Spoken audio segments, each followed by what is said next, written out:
Déjà vu. Déjà vu, from French, literally already seen, is the phenomenon of having the strong sensation that an event or experience currently being experienced has been experienced in the past, whether it has actually happened or not. Scientific research.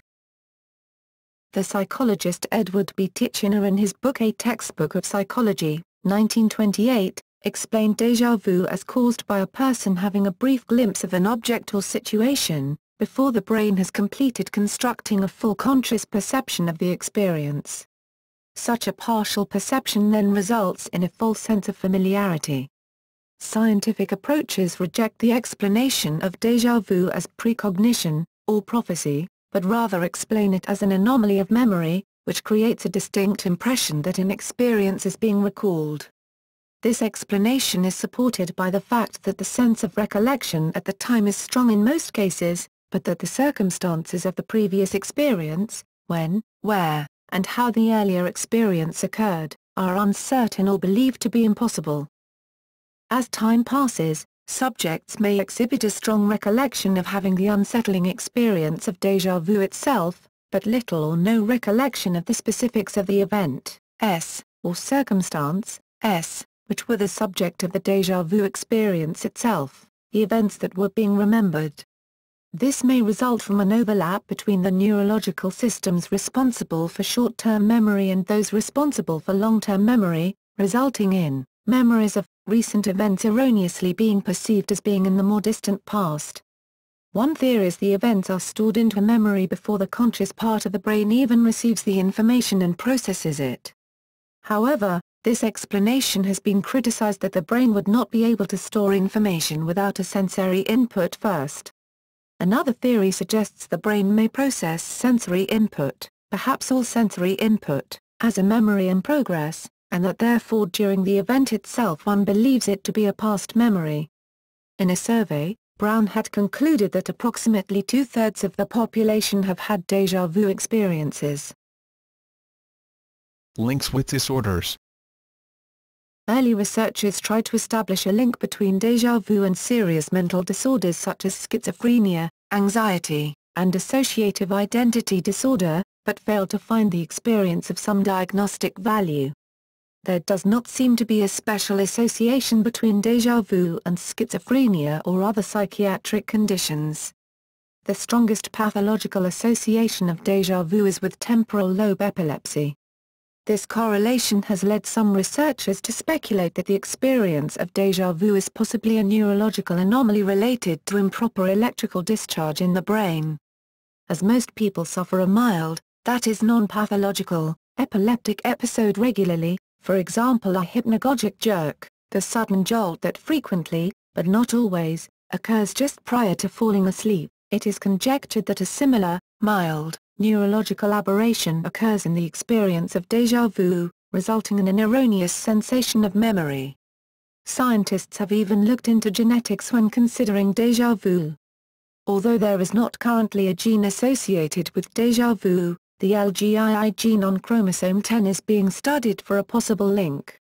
Certain forms of the gene are associated with a mild form of epilepsy and, though by no means a certainty, déjà vu occurs often enough during seizures that researchers have reason to suspect a link. Pharmacology. Certain drugs increase the chances of déjà vu occurring in the user. Some pharmaceutical drugs, when taken together, have also been implicated in the cause of déjà vu. Tamin and jasglinin, 2001, reported the case of an otherwise healthy male who started experiencing intense and recurrent sensations of déjà vu upon taking the drugs imantadine and phenylpropanolamine together to relieve flu symptoms. He found the experience so interesting that he completed the full course of his treatment and reported it to the psychologists to write up as a case study. Due to the dopaminergic action of the drugs and previous findings from electrode stimulation of the brain, for example Bancourt, Brunet-Bourgin, Chauvel, and Halgren, 1994, Tamin and jasglinin speculate that déjà vu occurs as a result of hyperdopaminergic action in the mesial temporal areas of the brain. Memory-based explanations. the similarity between a déjà vu eliciting stimulus and an existing, but different, memory trace may lead to the sensation. Thus, encountering something which evokes the implicit associations of an experience or sensation that cannot be remembered may lead to déjà vu.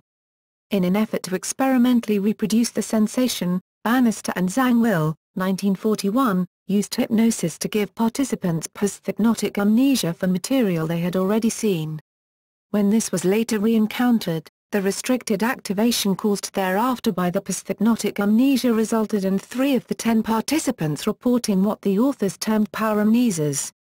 Memory-based explanations may lead to the development of a number of non-invasive experimental methods by which a long-sought-after analog of déjà vu can be reliably produced that would allow it to be tested under well-controlled experimental conditions. Cleary suggests that déjà vu may be a form of familiarity-based recognition that is based on a feeling of familiarity with a situation, and that laboratory methods of probing familiarity-based recognition hold promise for probing déjà vu in laboratory settings. A recent study that used virtual reality technology to study reported déjà vu experiences supported this idea. This virtual reality investigation suggested that similarity between a new scene's spatial layout and the layout of a previously experienced scene in memory, but which fails to be recalled, may contribute to the déjà vu experience. When the previously experienced scene fails to come to mind in response to viewing the new scene, that previously experienced scene in memory can still exert an effect. That effect may be a feeling of familiarity with the new scene that is subjectively experienced as a feeling of déjà vu, or of having been there before despite knowing otherwise. Another possible explanation for the phenomenon of déjà vu is the occurrence of cryptomnesia, which is where information learned is forgotten but nevertheless stored in the brain, and similar occurrences invoke the contained knowledge, leading to a feeling of familiarity because of the situation, event or emotional vocal content, known as déjà vu. Some experts suggest that memory is a process of reconstruction, rather than a recall of fixed, established events. This reconstruction comes from stored components, involving elaborations, distortions and omissions. Each successive recall of an event is merely a recall of the last reconstruction. The proposed sense of recognition, déjà vu, involves achieving a good match between the present experience and our stored data. This reconstruction, however, may now differ so much from the original event that we know we have never experienced it before, even though it seems similar. Related phenomena. Jamais vu. Jamais vu, from French, meaning never seen, is a term in psychology which is used to describe any familiar situation which is not recognized by the observer. Often described as the opposite of déjà vu, jamais vu involves a sense of eeriness and the observer's impression of seeing the situation for the first time, despite rationally knowing that he or she had been in the situation before. Jamais vu is more commonly explained as when a person momentarily does not recognize a word, person, or place that they already know. Jamais vu is sometimes associated with certain types of aphasia, amnesia, and epilepsy. Theoretically, as seen below, a jamais vu feeling in a sufferer of a delirious disorder or intoxication could result in a delirious explanation of it, such as in the Capgras delusion, in which the patient takes a person known by him or her for a false double or imposter. If the imposter is himself, the clinical setting would be the same as the one described as depersonalization, hence jamais vus of oneself or of the very reality of reality, are termed depersonalization, or surreality, feelings. Times Online reports, see semantic satiation. Presque vu. Presque vu, from French, meaning almost seen, is the sensation of being on the brink of an epiphany, such as when attempting to recall a word or name. Déjà entendu. Déjà entendu, literally already heard, is the experience of feeling sure that one has already heard something, even though the exact details are uncertain or were perhaps imagined. In popular culture. Film. Déjà vu provides a plot point in The Matrix, a 1999 science fiction action film written and directed by the Wachowskis. The protagonist, Neo, glances at a black cat and comments that he has just experienced déjà vu.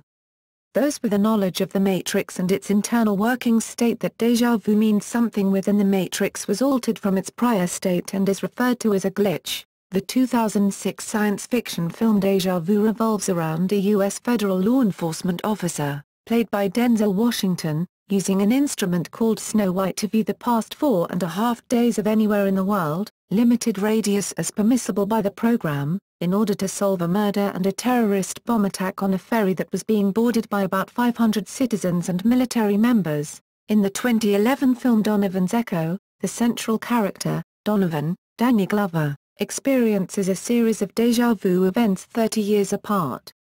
His sanity is in question when he strongly begins to believe that the same set of events that led to his family's death is happening to a young girl and her mother, in the 2013 Japanese animated film Steins Gate, Fuka Ryoki no Déjà Vu. The film takes place 1 year after the events of the anime series.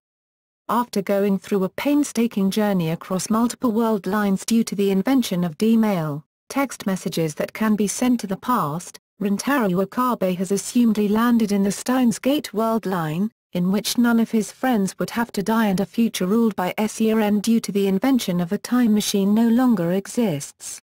However, Rintaro soon starts feeling the side effects of his constant time traveling across multiple world lines, which soon builds up and causes Rintaro to suddenly vanish from existence, with only Kurisu Makai's, the girl who he had saved thanks to his efforts, remembering him through déjà vu. It is now up to Kurisu to find a way to get Rintaro back.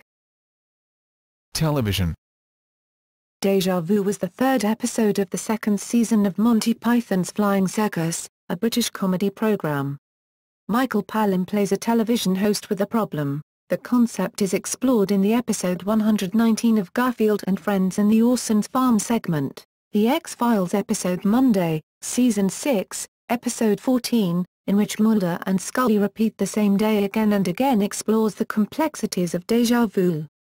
In the episode Mulder uses his experience of déjà vu to influence events. The final episode of Season 1 of Charmed, called Déjà Vu All Over Again, sees Phoebe Halliwell reliving the same day over and over again at the hands of a demon named Tempest. Déjà vu is a recurring plot element on Fringe.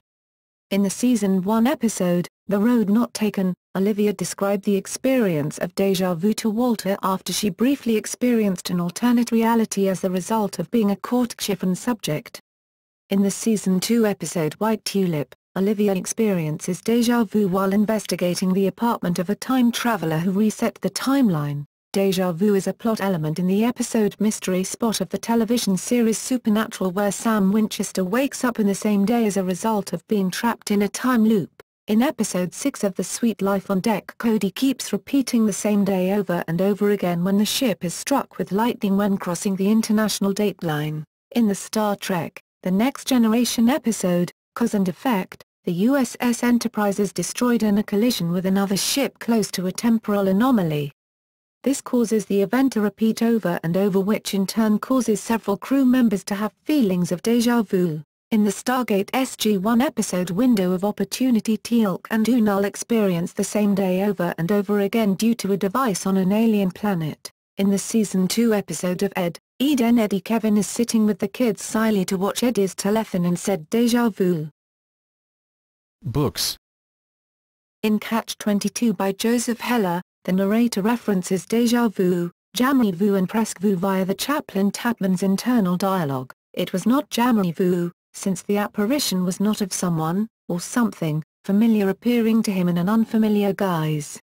And it was certainly not presque vu, for the chaplain did see him. The experience also can be noticed in books such as Guy Mannering or The Astrologer, 1815, by Sir Walter Scott, and Our Old Home, a series of English sketches, 1863, by Nathaniel Hawthorne. Radio. Déjà Vu is a 2009 radio play by Alexis Segerman in French and English, co-produced by BBC Radio 4 and ARTE Radio. Theatre. Déjà Vu is a 1991 stage play by John Osborne. Video games. Déjà Vu, video game, is a 1985 game made by Mindscape. The latest installment in the Metal Gear Solid series, Metal Gear Solid V: Ground Zeroes, features PlayStation-exclusive missions called Déjà Vu and Jamais Vu respectively. The Déjà Vu mission features the protagonist Solid Snake from the first Metal Gear Solid game, while the Jamais Vu mission features a cyborg named Raiden from Metal Gear Rising, the previous entry in the Metal Gear continuity. Déjà Vu is an achievement trophy in Assassin's Creed.